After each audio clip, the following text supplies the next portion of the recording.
We're in the next part now. They should be restoring power right now, and I don't know why it's not happening, but whatever. I'm in ready board. Like I mentioned that like racist undertones are coming back to the country because people who have any history of the land will feel embittered by being left in a group area that historically was benefited, but now because it shares its electrical infrastructure with a historically unloved portion of the country, they are now suffering. So now they are literally, there's like this hostility inside suburbia where there are breakaways of people who are like, if only you were not in my city, likely I will still have electricity.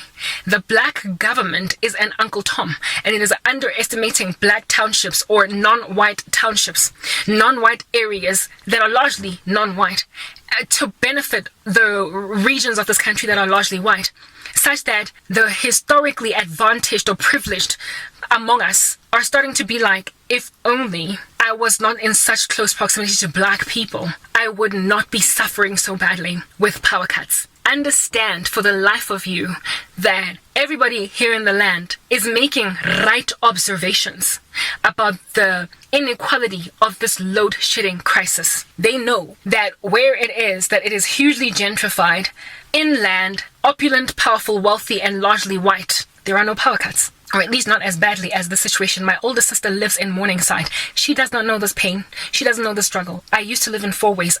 Back when I was there, I never had this issue. I never had these struggles. And so therefore, South Africa is literally reigniting a beast that was buried long ago by simply continuing to be unfair without saying it in so many words, without putting it in legislation, so it is not systematic in its oppressive nature. It is just a tacit beast that is lying down, that looks like it's not there, and it's one day going to get up, roar, rear its ugly head, and afflict everybody.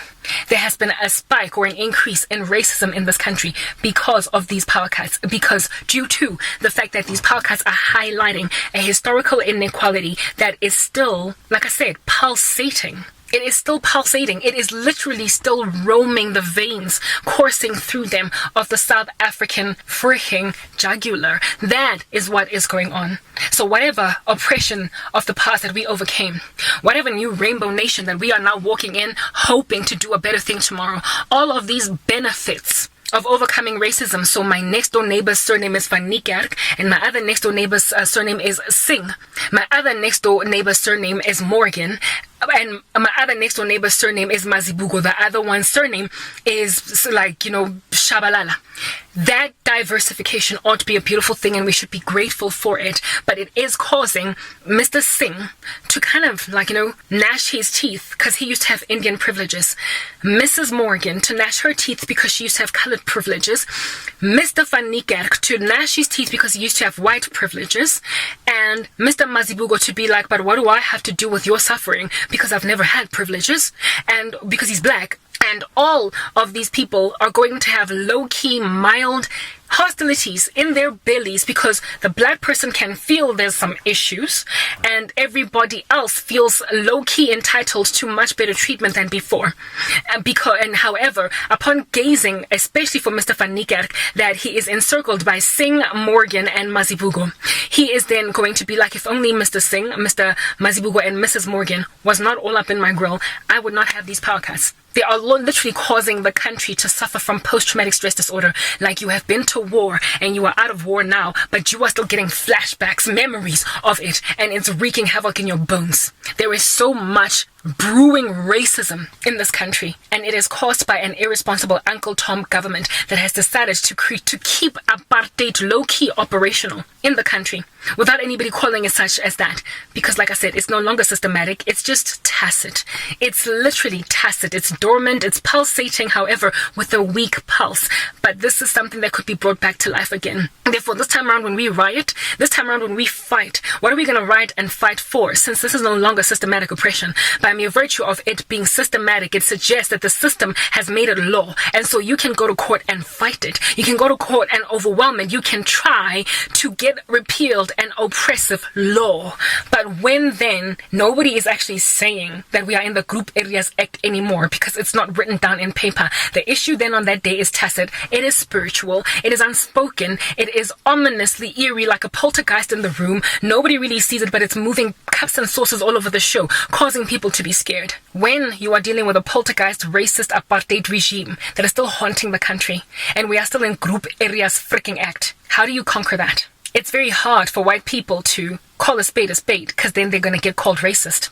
It's very hard for black people to accuse white people for not wanting them in their neighborhoods, because then they are going to be sounding indeed just like that. Accusers and constantly flailing the race card. And it is going to also be rough for Indian people and colored people to be like, my life sucks still, but I am in 2023. And I low-key gauged that I would not have such a bad life if I didn't live next to Mr. Mazibuko. The black-on-black violence will continue to intensify as well between black people who have got it a little bit better than other black people. Like me having a little bit of a ravenous war with my sister who keeps on gloating about her Santon power, her power-fied state in Santon, her power-fueled ecosystem there where nothing chokes up because you're living next to the premier of Johannesburg. I am embittered by how my sister gloats about the fact that she has no power cuts. That is black on black violence. My sister is benefiting from living in a super gentrified neighborhood that is very far away from gassies, from townships. However, my sister would likely cause a white person living in my neighborhood to look at her like, who do you think you are? Because you're living in a neighborhood I'm supposed to be in. Just because apartheid was repealed, you just so happen to have taken my slot in Santon, so get over yourself. This is the kind of stuff that's going to cause little fights in cockpits that are going to rear demons from the past, literally cause strong men and principalities that have been laid to rest long ago to rise again. There are a whole bunch of disquieted white people in this country that can't speak as boldly as they want to speak because they're going to get called racist against the black government, and they ought to raise their voices because they are literally a bunch of ludicrous, insensitive, crazy Uncle Toms that are running the country into the ground with their racist political strategy in rolling out even something so like ought be equal situation like power cuts. Like the black government is an Uncle Tom to the apartheid regime that has come and gone.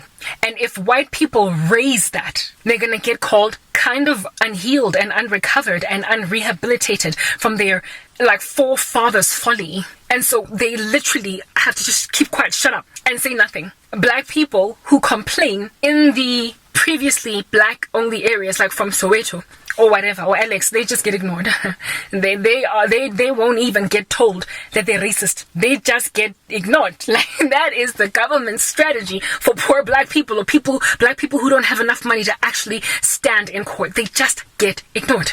And then everybody else is just like our government cannot get accused of being racist against black people and against white people, because they're black. Like, fleeing from accountability because of your skin color. There we go. Power came back. There you go. That's a street light that you're looking at. So I guess it's time to go in the house and take a shower and eat dinner and be good.